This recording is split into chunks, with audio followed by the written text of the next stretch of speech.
This is not a story written to get sympathy. This is not a story where I try to escape responsibility for my mistakes. This is my explanation of how my life took the turns it did, and how I ended up in places and environments that I am not proud to have been part of. My life has contained love, loss, betrayal, pain, and periods where I lost my direction. But my story is not only about the dark chapters. It is also about my childhood, my family, my dreams, my music, my values, and the person I am still trying to become. People often judge someone by what they hear or what they see from the outside. They do not always see the battles behind the person. They do not see the struggles, the choices, the pain, or the times where someone was trying to find a way out. I have made mistakes in my life, and I take responsibility for the choices I made. But I also believe that you need to understand the person's story before you can truly understand the person. This is my story. The story of someone who has been far down in the darkness, but who is still standing. I grew up surrounded by many different influences. Some gave me love, some gave me challenges. I met people who meant a lot to me, but I also became surrounded by environments that pulled me in the wrong direction. My family had a big influence on who I became. My older brother was part of a criminal environment, and as a child and young person, I looked up to him without understanding the full reality of the life he lived. I only saw the person I admired. I did not see the consequences of the choices he made. When you grow up around something, it can start to feel normal, even when it is something that can destroy lives, the people around you. The places you spend time in, and the examples you follow can shape the person you become. During my teenage years, I started making my own wrong choices. I became involved in a criminal environment and sold hash to people I knew. At the time, it felt like a way to create a place for myself and gain respect. But today, I understand that those choices had consequences both for me and for others. I am not proud of that part of my life, but it is part of my story. And I believe honesty is the only way to move forward. Don't judge the person before you know the pain. Don't always see the mistakes behind the name. There is always a story that nobody sees. There is always a fight and underneath. I have fallen, I have lost, I have walked through the fire, but somewhere inside me I still have the desire to find my way back to become someone new. This is my story, and I am telling it to you. For many years, I was surrounded by people who had connections to criminal environments. Because of the people around me, I had access to circles where I could get what I needed and control parts of my own life. For a long time, I felt like I was always one step ahead. There was a feeling of freedom, power, and respect I sometimes miss when I look back. But the truth is different.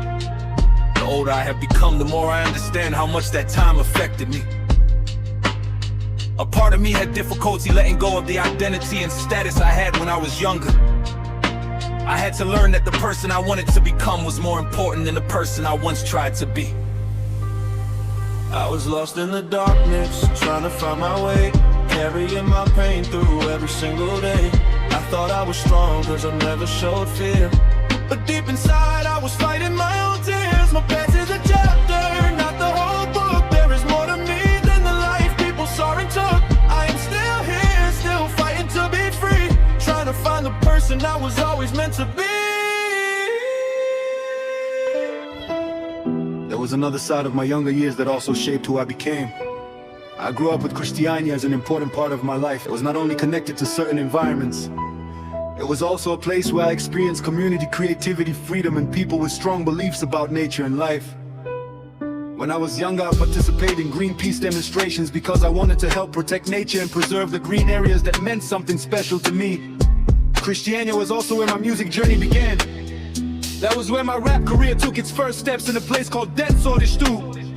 Music became my way of expressing everything I carried inside. The thoughts, the pain, the memories, the feelings I had never been able to explain. Before the hardest parts of my life took over, there was already a creative side of me that needed to be heard. After my mother's death, my life moved in a completely different direction. When I came to a care home, I could not get access to hash anymore. And through that situation, I came into contact with different people involved in that environment. I was offered different tasks and responsibilities because I have always had difficulty saying no. Especially when people treated me with kindness and respect, I accepted things that I later regretted. My choices were my own. I take responsibility for them.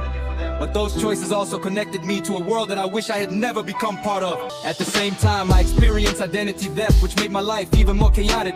For several years, I lived without a stable home. There were periods where I was homeless and just trying to survive. I never wanted to live as a street seller or criminal. I wanted a normal life, I wanted stability, I wanted a future. But I often felt that the system did not understand me. I felt like people saw my reactions, but never looked deeper at the reasons behind them. I struggled with my emotions, a chromosome condition, and several health problems. When the pressure became too much, I reacted with anger, threats, and harsh words. It was not because I wanted to hurt people. It was because I felt ignored, misunderstood, and completely alone. Behind every face there is a story. Behind every mistake there is a reason. You can judge what you see on the outside, but you don't know what someone is carrying inside. I am more than my darkest days. I am more than the choices I made. I am a person who is still searching, still healing, still trying to change.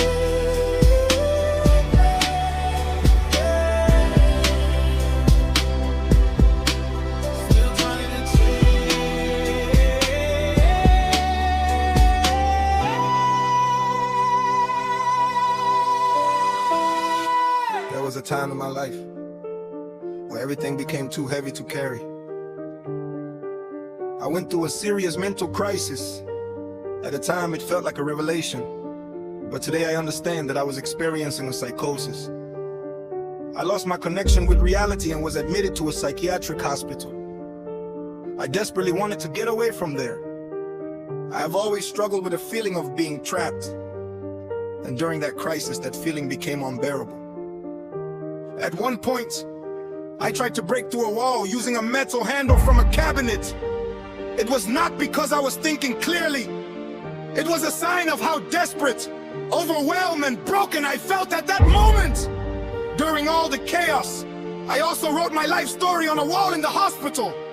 I needed to get everything out of me. I needed someone to see me, to understand me, to know what I had survived. It was my way of trying to make sense of a life that felt completely destroyed. Looking back today, I do not see strength in what happened. I see a person who was under extreme pressure, mentally unwell, and desperately searching for a way out of the darkness. Throughout my life, I have experienced many losses. I have lost my mother, my father, my sister, and several of my brothers. Today, I only have one brother left. My family history, my losses, the people I looked up to, and the choices I made have all shaped the person I am today. But they do not define everything about me. Biggest pain in my life is connected to my daughter. I have a daughter from Bold today. She is not registered as my daughter because she was born in Bosnia. But I have a picture of her that I have carried with me. Her mother was my first great love. She was the person I believed I would share my life with. But our relationship ended and I felt betrayed when she was unfaithful and later tried to come back. At that time, I was already lost in my own chaos. And the environment I was living in, I did not understand what she was really trying to tell me. 5 years later, when I received the picture, I finally understood. My whole world broke. I saw her eyes, which reminded me of myself, and I saw her mother's smile. In that moment, I felt a connection that touched me deeply. The hardest part has been feeling powerless, knowing that my child grew up without me, knowing that I never got the chance to be the father I wanted to be. That is a pain I carry every single day. I lost people I love. I lost parts of myself.